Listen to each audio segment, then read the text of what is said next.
All right, good afternoon. It's good to be here again today.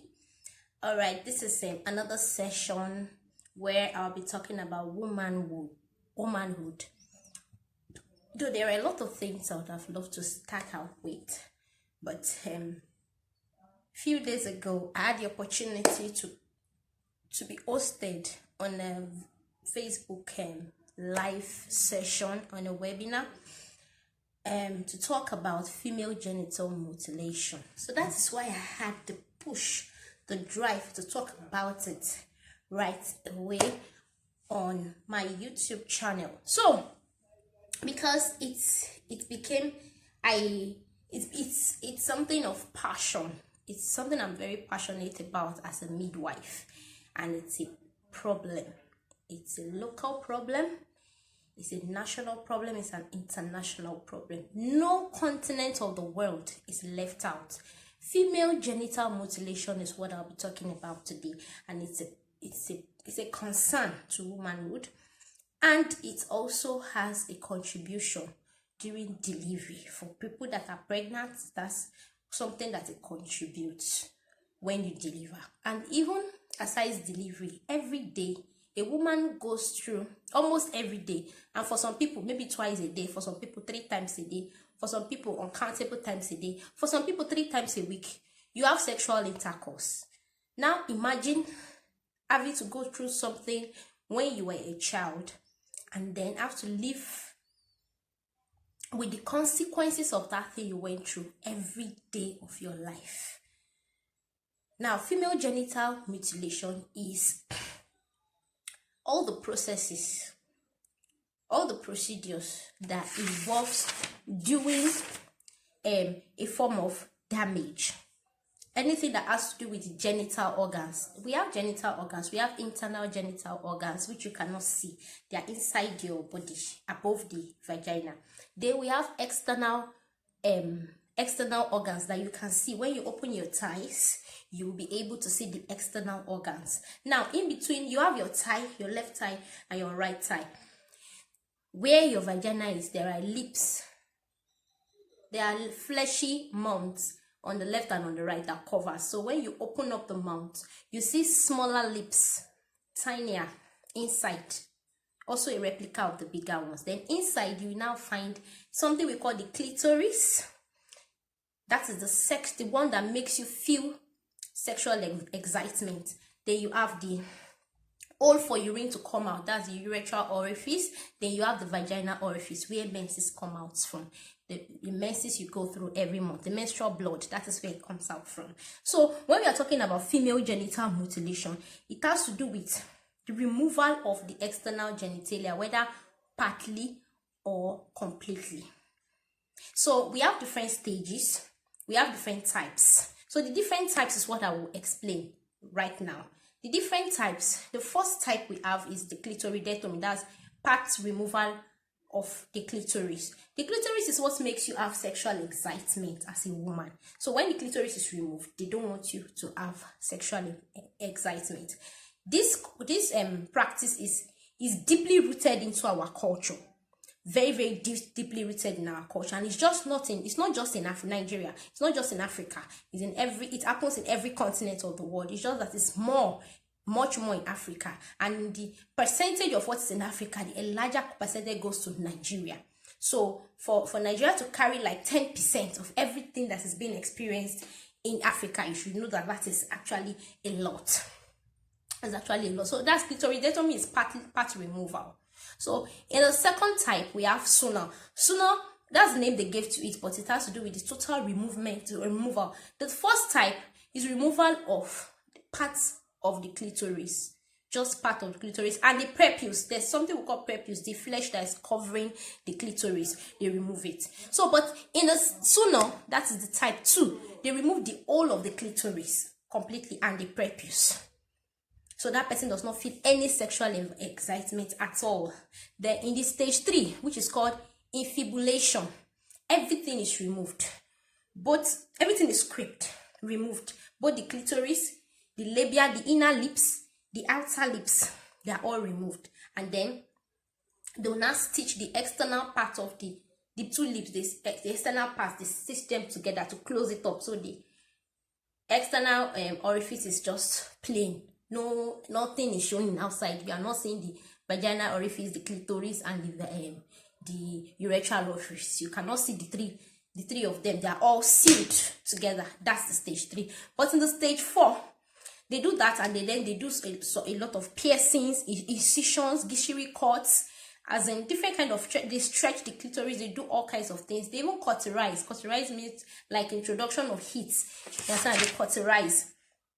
Cauterization, introduction of corrosive substances into the vagina, different kinds. That is in the stage 4, and which is the worst. The stage 3 and the stage 4 is the worst, and those are the types that can cause a child to die at delivery. If that is done for the mother of the child, that is the total sewing of, they sew up the place. They now pierce a little hole for urine to come out and for menses to come out. When the head of the baby now wants to come out, how will it come out? Through a tiny hole. It will be very difficult for that head to come out. It will be very, very, very difficult. So most times those babies have a lot of asphyxia, a lot of breathing difficulties, that they will have to try and resuscitate the child before the child can make it again. And sometimes the child dies, and then the woman has to go through the same hell again, because they have to sew back that place again. With every child that is born, that place will be cut again and again, because the head of the baby is big, except maybe cesarean section is done for such woman. So, and with each cutting and sewing and healing, healing process will take place. When healing process take place, there is scar, formation of scar. And formation of scar, Yoruba people say oju apa ko le jo oju ara. A place that has been scarred can never be like a smooth skin. It can never be like a smooth skin. So the woman, and if she's prone to keloids, that's even worse. That means there will be keloid formation. That is this big skin that will be forming over the place you had the wound, or over a place that has healed before. So let me move fast. Now, there are too many complications that happen to women that goes through FGM, no matter the stage. Because most times what is used to carry out this thing, they are not sterile, because it's done by grandmothers, it's done by grandfathers, by village heads, people that are not even their attempt to medicalizing is still also wrong, because it is something that causes pain, causes heartache, psychological problems for women, and some of them never overcome it. Low self-esteem. When you have already demoralized the life of a child psychologically, how do you expect that person to easily come out of such occurrence? So there are immediate complications like excessive bleeding, fever, infections, genital tissue swelling. The genital tissue may swell because of the bleeding that's taking place in that place. Then urinary problems, so wound healing problems, because at that site itself, there's so much heat in that place. So how will it be easy for wound to heal properly in that place? There's some people go through shock because of pain. So that's what we call neurological shock. So much pain can make the person go into shock and just die. Then some people experience death just like that. So let me just try and round up. We have to carry out multidisciplinary actions to eliminate FGM, whether in our own little corner or generally. If you know about this thing, if you study about this thing, carry out health education, educate the younger generation, educate the ladies around you, let them know more. The more a woman is enlightened, the more she will not let herself go through some things, and she will not let her own children go through some things. If our grandmothers were more enlightened, they will not let us go through some of these things. So the World Health Organization is actually doing a lot. Then in 2015, in the regime of Goodluck Jonathan, there was an act that was passed, and the act actually helped, but not every state took up the act. Not every state took it up and made good use of it. So, well, some states actually did, like Ebonyi State, or your state, Osun State.